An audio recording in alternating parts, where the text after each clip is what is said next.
Welcome, Susan, and welcome, Barbara and Betsy. We're listening to Where Have All the Flowers Gone, which is not the song that we're going to examine tonight.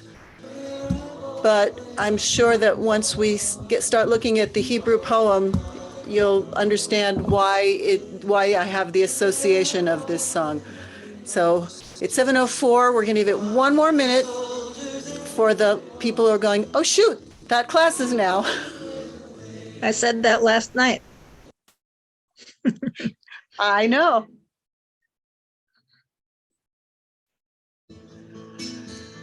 All right, I think we'll get started with the introductions.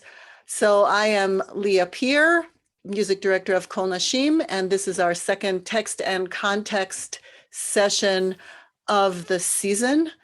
And next month on the first Sundays, we have our second edition of Leading Ladies of Broadway, presented by Mimi Raisin, and she's going to discuss the one and only Barbara Streisand. And in February, there will not be a text and context because we are, after a 3-year hiatus, bringing back our showcase, our annual showcase, Raisins and Almonds, a Tu B'Shvat celebration. At some point later in the session, we'll put a link to our website in the chat. And we are live streaming this year. So if you are not in Denver, you'll be able to join us, and we hope that you will support us. So I'm going to share my screen now. And we are going to start talking about, here we go, about the poem Yesh Prachim. There are flowers. And that's not what I wanted to do with this box. All right, that's where it is. And so, as I mentioned, I had an association of Where Have All the Flowers Gone? And when we start looking at the text itself, you'll understand a little bit more why. So Yesh Prachim was written in 1971. Where Have All the Flowers Gone was written much earlier. There's different dates, but the earliest one that I saw was 1955. So it's been around for a long time. Natan Yonatan was born in Ukraine. I've always loved his name because I have a brother named Natan and a son named Yonatan. So it just speaks to me that he's got both of those names. So he's born in Kiev in Ukraine. His family moved to Palestine, mandatory Palestine, in 1935. And they joined a Shomer HaTzair kibbutz. Shomer HaTzair is one of a multitude of movements, of socialist movements in Israel. They split, they merged, they changed, they moved left, they moved right. Shomer HaTzair was always the farthest left. And so the kibbutz that the Moshav Kfar Ma'as was very left wing. In 1945, he went to another Shomer HaTzair kibbutz, Sarid, where he lived until 1991, and then he was in Tel Aviv until his death in 2004. His earliest poems were published, as you can see, in 1940 at age 16. And he very soon after arriving in Israel became one of the first generation of Israeli poets. His poems are beautiful and very, very well crafted with multiple dimensions. And yet they have been so accessible that they have been set by a multitude of Israeli songwriters for pretty much every big name singer, Israeli singer that you can think of, from Chava Alberstein to Yoram Gaon to Arik Einstein and beyond. So this song was written in 1971. After this 1967 Six-Day War, but before the Yom Kippur War. And so although it mourns losses, of course, he could not know that 2 years later, he would lose his older son, Lior, in the Yom Kippur War. And so although his love and passion and the Israeli landscape, which we will see in this poem, permeate his work, after the death of Lior, the mourning for his son was the central theme. And so his picture is well known. Moni Amariglio, which I have seen spelled a bunch of different ways, is still with us. He was born in 1932 in Yugoslavia. His family fled to Albania in the wake of the Nazis in 1941. He migrated to Santiago, Chile in 1948 with his family, where he also joined the Shomer HaTzair. And in 1952 made Aliyah and joined Kibbutz Merchavia, which was a Shomer kibbutz. He studied at the Rubin Academy in Tel Aviv, became a classical composer, and then in 1961 he started composing songs, popular songs, and is considered one of the most important composers. Those of you who have attended multiple sessions of mine, I've talked about the impact of the entertainment troops in the military entertainment troops on Israeli culture. And so the 1970s was the golden age of the entertainment troops, and he was one of the premier composers. And so I'd like to play, I will pull up the text for you, and I'd like to play Yesh Prachim, just so you have the sound in your ear. Now, interestingly, it was originally performed by Tzevet Havai Shel HaNachal, which was different from Lahakat HaNachal. So within the entertainment troops, they had smaller groups, and typically a song was composed for a particular troop, and it became their song. And I'm just going to play a little bit of the first recording of this song, which is not the best known. So this is Lahakat Havai Shel HaNachal, and hopefully you can hear this. I did put share sound on. So if you don't hear it, or actually give me a thumbs up if you...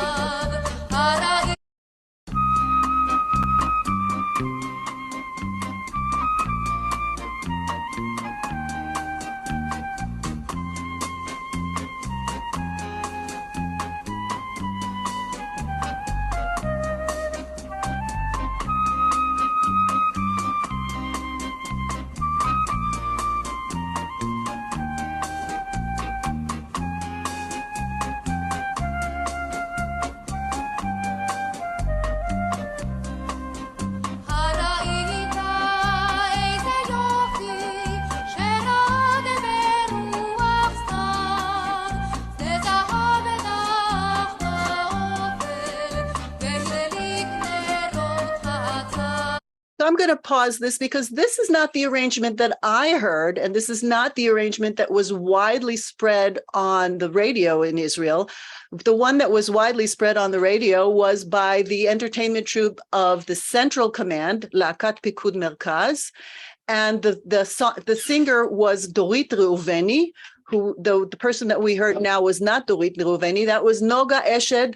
Noga, very nice. She had a lovely outing, sang with the troupe, and was never heard of again once she left the military, unlike Dorit Reuveni. So I'm not sure what the story was behind Moni Amariglio transferring this song from Nachal to Pikud Merkaz.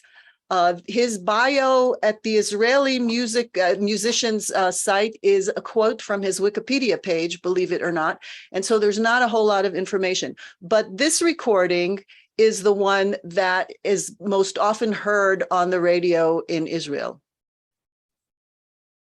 Sorry, I got to get past the commercial.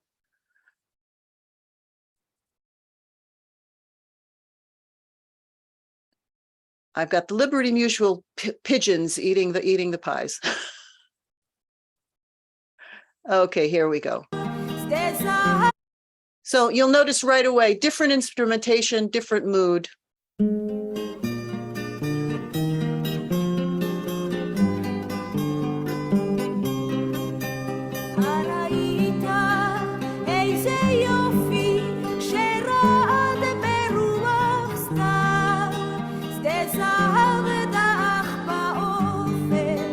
והדליק נרות חצה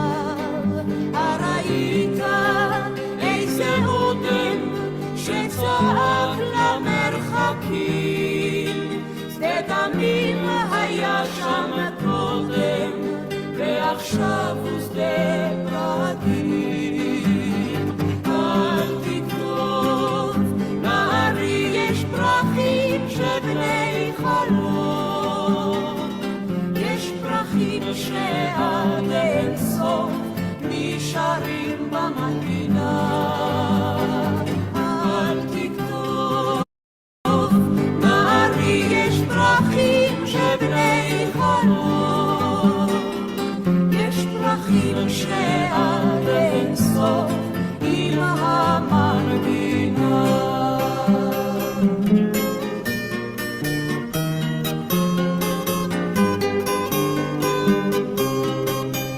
הראית מה השחיר שם שדה קוצים הוא נערי שהיה עזוב בקיץ ועכשיו הוא שדה חריש. הראית מה הלובן נערי זה שדה בוכים דמעותיו הפכו לאבן אבניו בכו פרחים. אל תכתוב, נערי יש פרחים שבני חלום. יש פרחים שעד אין סוף נשארים במנגינה. אל תכתוב, נערי יש פרחים שבני חלום.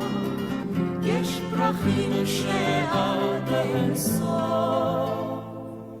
עם המנגינה.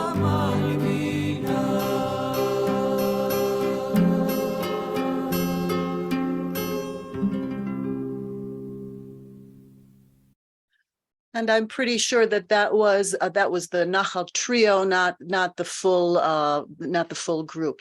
And so I think if you were reading, whether you're reading the translation or the Hebrew, the association of where have all the flowers gone, things transforming, flowers transforming.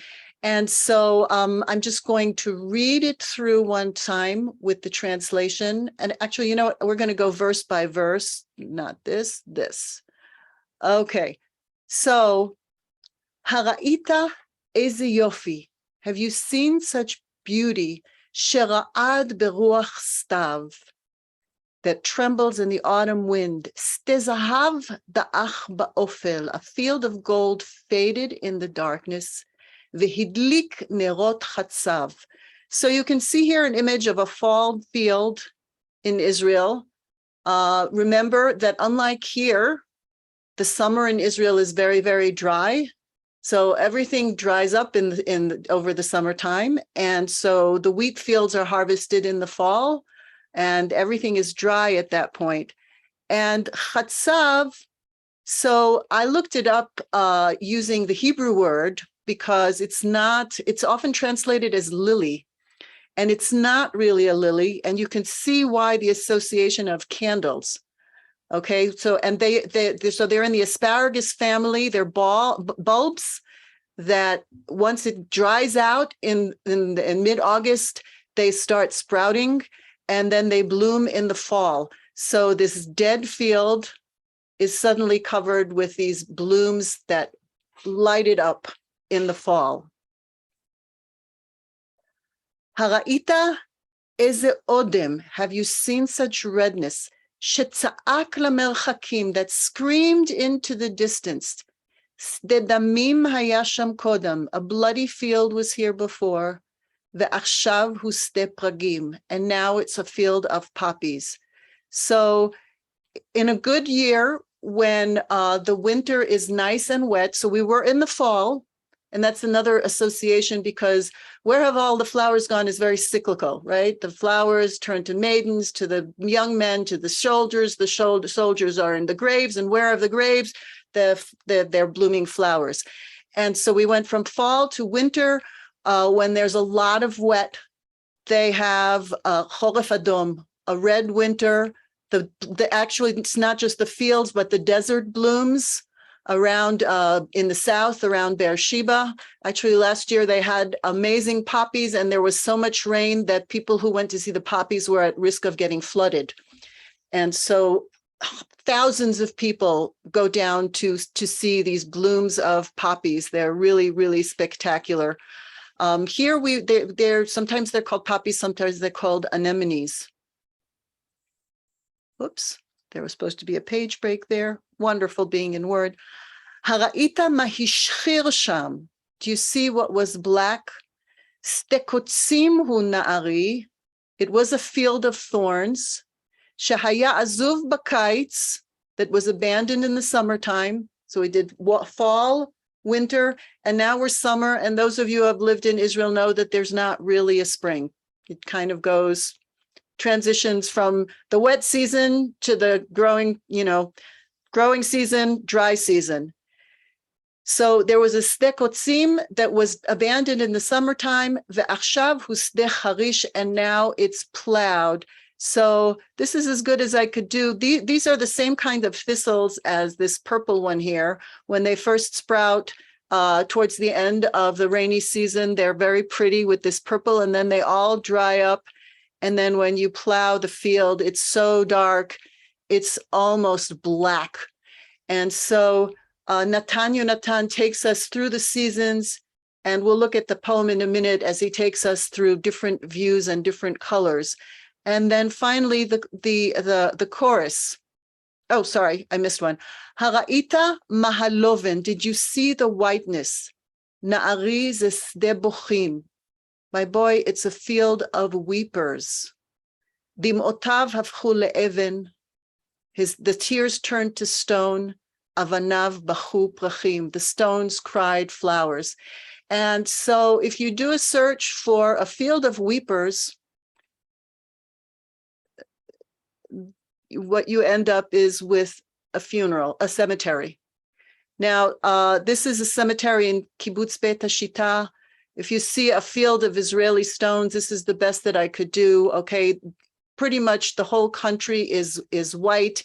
And so as far as the stone, and so I was initially thinking, a field of stones that turns into a field of flowers. And then it occurred to me, unlike American cemeteries, and really unlike the kibbutz cemeteries, Israeli cemeteries are pretty much stone.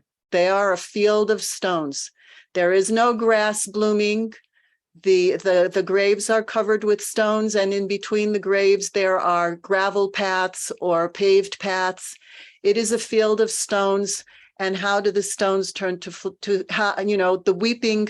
How do the stones turn to flowers? By people placing them on the graves. And so we come from the flowers in the field back around to the picked flowers on the grave, and we'll see what associations you have. The last bunch of pictures I wanted to show you is al tiktof, don't pick. And tselanof ach al tiktof. You should be able to enlarge it on your end, but I can do this too, if that helps. Okay, so this is from 1970, January 1970, from the 16th to the 25th. We made Aliyah in August of that year, September of that year, we arrived. Tse lanof ach al tiktof. And so that was very much in the culture at the time. Al tiktof na'ari, don't pick, my boy. Yesh Prachim shebnei chalof. There are flowers that perish. And in Israel, they all have very short growing seasons because it gets pretty hot pretty soon, and then the flowers go away. Yesh Prachim she'ad ensof im hamangina. There are flowers that stay forever in the melody. And as I mentioned in our rehearsal, pirchei tais, right? Student pilots are called pirchei tais, the flowers who are going to become the next fighters. And so these are posters that I was able to pick up. And it's interesting that the old posters are recycled by the Chevra Lehaganat HaTeva, the Society for Protection of Nature. So you can see this 1978 or 1980. This is 98, and the black one was 1978. And so in 2021, they kind of recycle the older poster. So let's go back to the poem. itself. And I, as I usually do, have highlighted a few. There we go. Sorry if I made you a little dizzy. And let me shrink this so we shrink it down. So it's in similar to where have all the flowers gone? Haraita, haraita, haraita, haraita. Have you seen? Where have all the flowers gone? Where have all the young maids gone? Where have all the young men gone? So these repeated questions. The two sets of two verses start with similar questions. Haraita eze yofi, haraita eze odem. They don't rhyme, but they kind of ring together. Haraita ma hishchir, haraita ma haloven. Did you see what blackened? Did you see what became white? And so some of the things that struck me are the use of seasons, the use of colors, and the use of nature words. Yeah, so, and I also have this little blue color are verbs, because there are not a lot of verbs besides the haraita. You have shira'ad, that trembled, da'ach, that faded, vehidlik, and was lit. So we have negative things and positive things that kind of balance each other out. So looking at colors, and you can look at the English or look at the Hebrew. I think if it's all on the same page, I'm not sure I can get it all to show. Let's see. I'll shrink it just a little bit. There we go. Now I have everything on one page. So Haraita eze yofi shera'ad beruach stav. Did you see how lovely that trembled in the autumn wind? Ste zahav da'ach ba'ofel v'hidlik nerot zahav. A field of gold faded into the darkness and lit up with those chatzav flowers.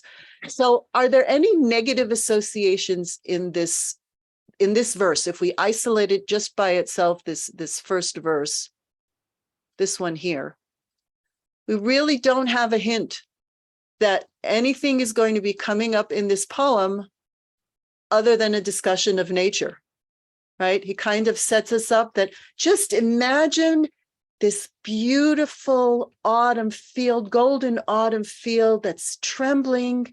And as the sun goes down and it lights up with golden light of the sun, all of a sudden you see, like candles, these pointy chatzav flowers sticking up. And so we're unsuspecting when he continues and goes, Haraita eze odem. And we're expecting something beautiful about this odem, but it yells, it screams, shetza'ak lamerchakim, that screamed into the distance. Sde damim hayasham kodem. It was a field of blood. Be'achshav hu sde pragim. And now it's a field of poppies. So any association of red and blood and poppies besides this, not necessarily Israeli. Feel free to unmute yourself. If we had somebody Canadian here, they'd jump on it. Yeah, Anne? Poppy Day. You have Poppy Day. Is that a British Poppy Day? Is that memorial for World War II? Well, I think it's World War One. World War One. Yeah. Yeah. Sherry, were you going to say something, or are you just showing me the World War One? Right, on Flanders Field? Right, so it's not a new association, and Yonatan would have been familiar. Okay, he would have known that. And also, as you saw in the picture there, that field of poppies is visible from very, very far. So I think once you read this and hear it, it's hard to see that field of poppies without having the association of the blood that was there before. Okay, and so, and we have only, if you look, Haraita, we have you seen? And then Tza'ak. That's the only verb. The only verb we have in this verse is screamed.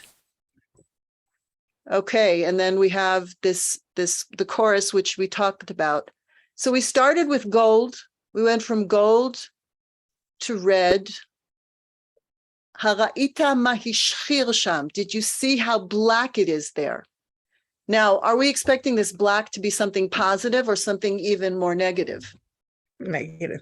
Negative, right? Our expectation is, okay, you're taking us into the depths, but no, he flips it on us. And he said, it's a field of thorns. Stekotsimhu na'ari. It's a field of thorns that was abandoned. Shahaya azuv bakaitz, ve'achshav hu sde charish. And now it's a plowed field. So where have all the flowers gone? We've gotten the flowers, the blood that turns to poppies, and the dead thorns that are now turned over and becoming a plowed field where we can grow things. Hara'ita mahaloven. And this is, I think, the least obvious verse. I think this is the place where our free associations can take over a little bit. Hara'ita mahaloven na'ari ze sde bochim. Dim'otav hafchu le'even, avanav bachu prachim. So did you see this whiteness, my boy? It's a field of weepers or mourners or criers, but boche is cry. Dim'otav hafchu le'even. Its tears turned into stones. Avanav bachu prachim. So one possible association is the one that I mentioned, that he's talking about a cemetery. But use your creative thinking and think of some other way that you could be thinking of this. Barb? You had a comment, there was a comment someplace that said that the flower, when they showed the picture of the first flowers of the, what's the word? The chatzav? Chatzav, the chatzavim, that they are strong enough to actually break up stones. Right. If they come forth out of the stone, you're getting that whole scene of you've gone to death, but you're coming back to life. You have Right. and you have the same feeling with the, the shafar, the darkness, and then you have a plowed field that's going to give life. Yeah. So yeah. I saw, I didn't even read the whole thing. I put it there on purpose because these flowers and really many of the wildflowers in Israel are extraordinarily hardy. We're used to thinking of cyclamen here as a potted plant that we need to baby, and if you don't water it just so, it doesn't, But in Israel, they're wildflowers, and they also grow out of the crevices of the rocks under the forest, in the forest. I mean, people do bring flowers to the graves, which, here in the States, you don't see as much of in your cemeteries. The Christian thing to do, so it's more to be different. But in Israel, you do see the flowers on the grave. You do see the flowers, yes, but I think it's more than, thinking in terms of the natural flowers coming up. Yeah. Yeah, and it ties into that cyclical nature of where have all the flowers gone, right? Although we don't start with stones. Good. What are the crying, it's stones cried flowers. So yeah, that could be the chatzav breaking through. Anybody ever prepare a previously unprepared field for planting? Yeah, or a garden plot. They literally weep stones. Yeah. Yeah, when I moved to Israel in 1970, I went into 7th grade, and it was Bet HaSefer HaEzori, the regional school of the Harei Yehuda, the Judean hills, and we had lots of Yeah, we had lots of kibbutz and moshav members. And one of our classes, which we had 3 times a week, was chaklaut, which is our agriculture. And we had a plot that we had to prepare. And for weeks, 3 times a week, we would go out, we would dig, we would collect the stones, we would let it rest. We would come back 2 days later and the stones worked their way up from the ground. And so the stones were constantly there in the field. And I think this is also, an association of the difficulty of the country. And I want to remind you that this was written in 1971, post the 6-Day War. So the war of attrition was going on, but it didn't really affect the center of the country. Yes, Claudia, you're muted. You're muted. I know. What stands out to me is, have you seen the redness that screamed into the distance? That hurts me just to think of that, and it turns into a bloody field. So I'm assuming it screamed during the war. I assume that it screamed during the war. Yes. Yeah. But after, so and I can only speak for what I perceived of Israel at the time when I made Aliyah as a 12-year-old. And there are people who were older than me at the time who saw and perceived and understood things differently. But I remember raising money in the United States before we made Aliyah. I was at Hebrew Day School and we crocheted and sold kippot to raise money for the soldiers. And I remember the great joy over the victory. When we made Aliyah, not long after we made Aliyah, my father took me to the Kotel, which did not look like what it looks like now. It was cleared out, but it was not the beautiful paved, modern looking place that it is now. I don't even remember if they had the mechitza up in 1970. I think they might have.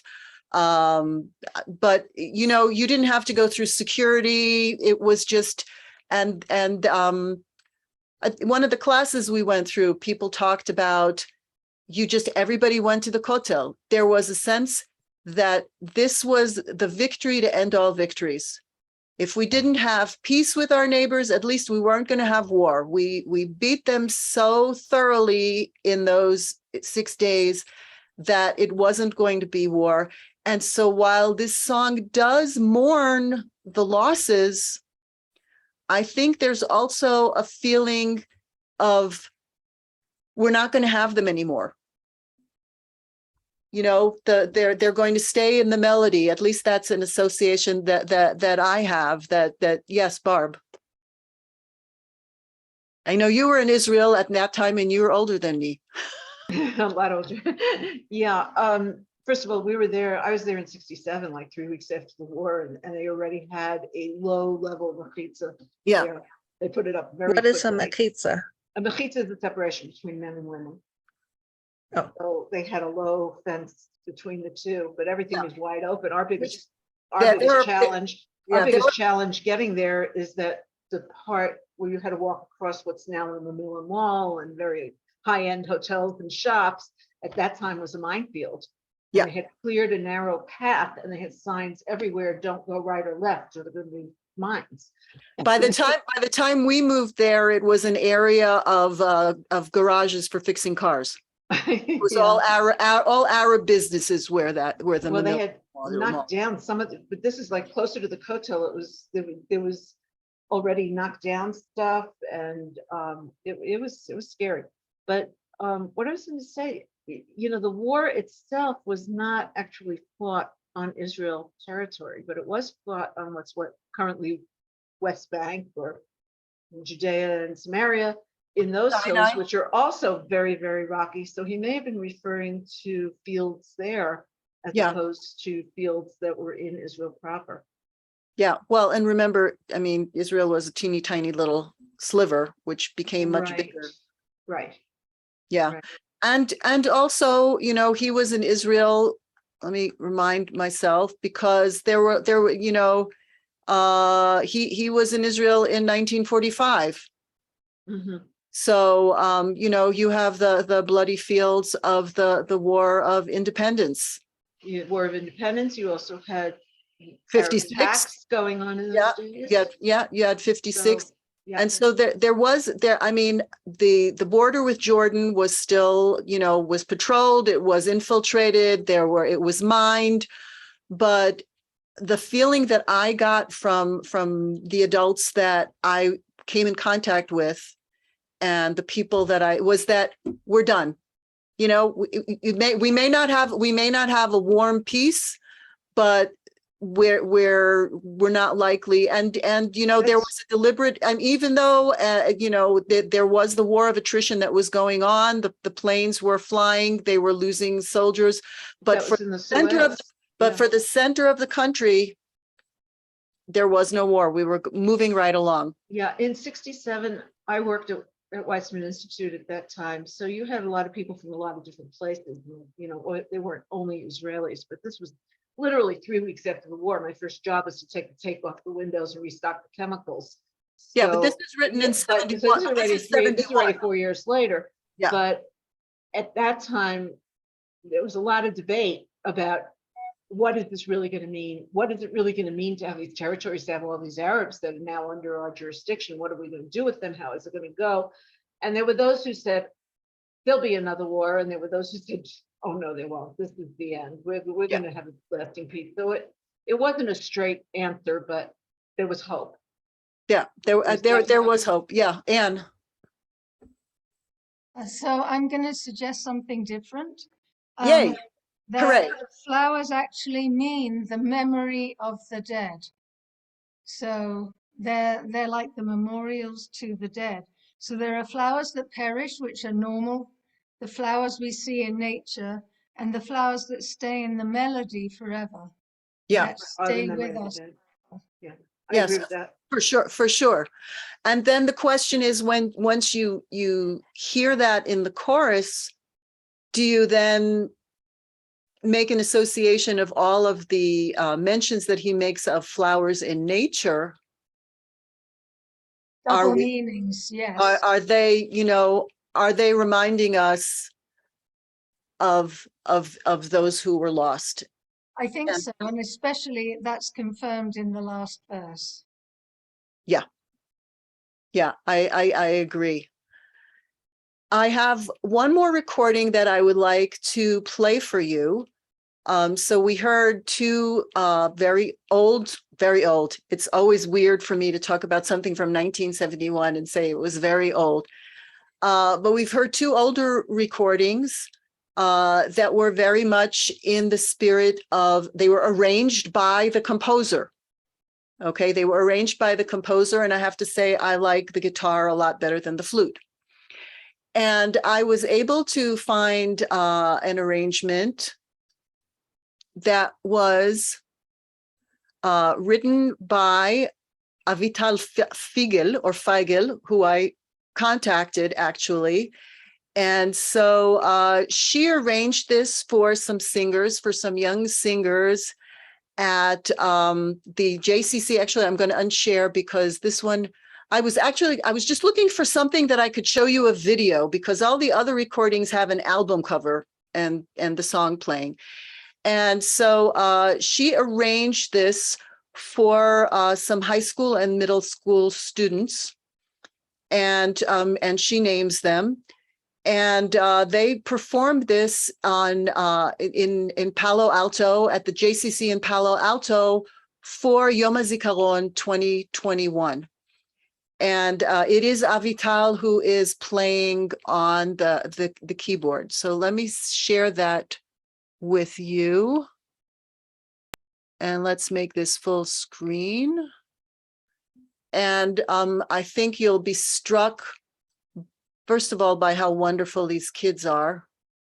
And I've been in contact with her to write this down for us, because maybe we'll do it next year in Kol Nashim. And how different, I'd like you to make note for yourself of what is different about this arrangement. אל תקטוף נערי, יש פרחים שבני חלוף, יש פרחים שעד אין סוף עם המנגינה.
Right? Anybody else trying? You're muted, Barb. No, just watching their faces and, it was a combination of sadness and respect that I was seeing. Well, we're It couple was of the young wars. guys. Yeah, sorry. So go ahead, Nan. You, no, Going to say it was the young guy beginning the song who was this could be the soldier going to war. I mean, it was heartbreaking from them. So, and the silhouettes they had of the soldiers, it was all very, very moving. yeah, I think that for them, we certainly the Yom Kippur War and the Lebanon War and the Second Lebanon War and the assorted actions in Gaza that have happened pretty much every 2 to 3 years. When I went into the army, we had hope that the next generation maybe would not have to go into the army. And there is I don't think anybody in Israel feels that way now. But besides that, what about what she did musically? I thought it was just so stunning what she did musically. The harmonies, it's not written down. The kids were all taught by ear. I don't know whether they arranged it as they learned it. As far as the harmonies, of course, she had a vision, but there is just from the sublime to the ridiculous. I want to just play you a little bit of the first arrangement. Actually, no, you know what? I'll just play it, and you'll hear it over my mic.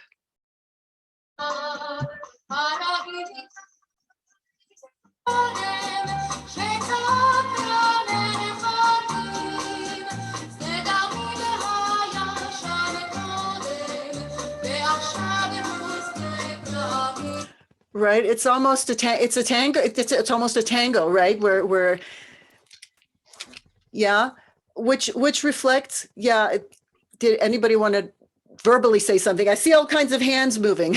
Yeah, I felt like a military beat almost. Sherry hasn't spoken. I think that the initial thought was much more joyous than it needed to be to reflect the words. I think later on they looked into the words and said, wait a minute, this is not a dance song. This is not a jump around and celebrate song. This is something that has to come from the nefesh, not just from the mouth. Or the feeling, when we read different poems at different times, singing Hatikva for Yom HaShoah at Yom HaShoah feels very different than singing the Star Spangled Banner at the start of a football game. Yeah. And that's why I say in this period of between the wars that they didn't know that they were between the wars, but they had a hope that, surely there was such devastation wrought that there was some hope that the Arab countries would say, this is not worth it. Let them keep their fashtunkala little piece of ground, and let's all move on. Choreographed, yeah. I did. Did you see? I didn't look at a video of that, but I can do a quick search because I'll bet in Hebrew it will be easier to find.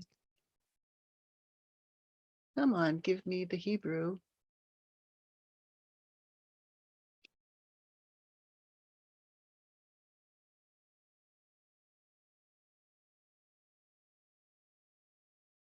Here we go. Ready?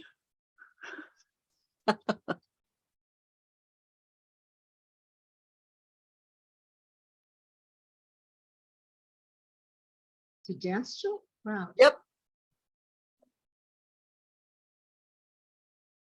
יש פרחים, חיבר את הריקוד ספי אביב. אנחנו עם הפנים בכיוון התנועה, אחיזת ידיים, מתחילים ברגל ימין. דרוך נקודה, שמאל נקודה. All right, maybe this is. Start with your שלושה right foot and go on from בנקודה there. בשמאל. Hang on, there were בשמאל. other ones. Let me see if there's one that just shows it. Yesh Prachim. Yeah, but I want the Rikud. I think Rikud. that would. Yeah, here it the is. This Rikud. is Looks it. like a Rikud.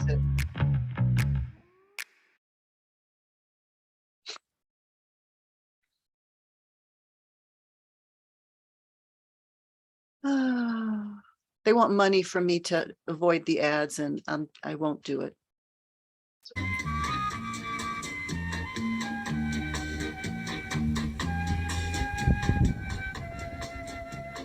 Much more upbeat.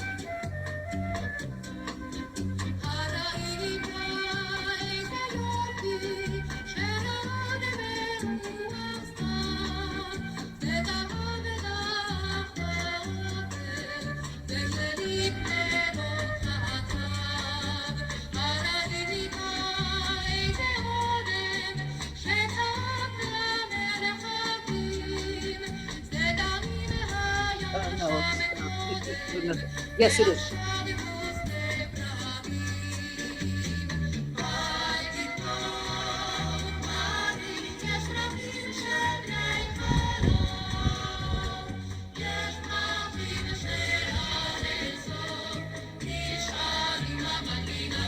I'm going to pause this because I can't say I'm very inspired. I'm not either. It's you basically do the same steps over and over again. Yeah, yeah. Her steps didn't go at all with the music. The music No. was fast and No. she was moving. In the beginning, slowly. it looked almost like a military march, and then she Yeah. got into the dance. Yeah. She had her toes pointed, but yeah, yeah. And you wanted to say something? I thought. Yes, it's not about the dance, which didn't impress me. Yeah, But I'm thinking, Al Tiktof Na'ari. Is this his son he's talking about? this was before his son died. His son But- died in 73. Is it nevertheless his son he's talking about, and in retrospect, it takes on another meaning? Possibly. Because he says my son in the I'm English, just throwing says it my out son. there.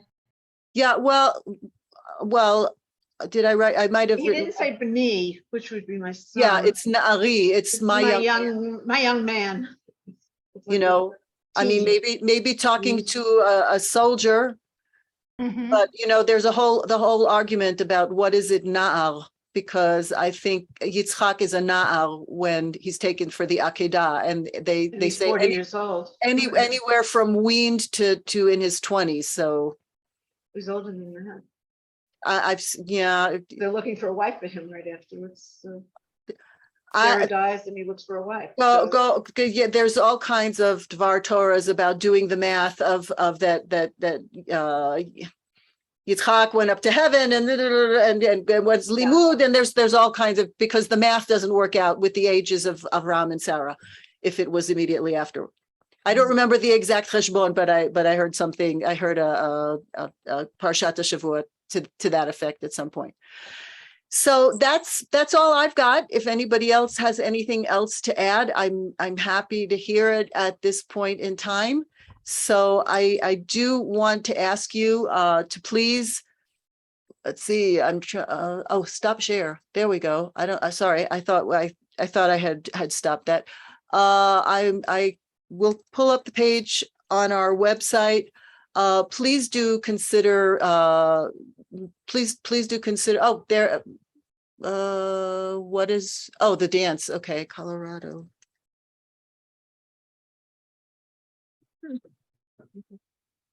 But please do consider buying a ticket for Raisins and Almonds. Help us spread the word for Raisins and Almonds. It's going to be a wonderful evening.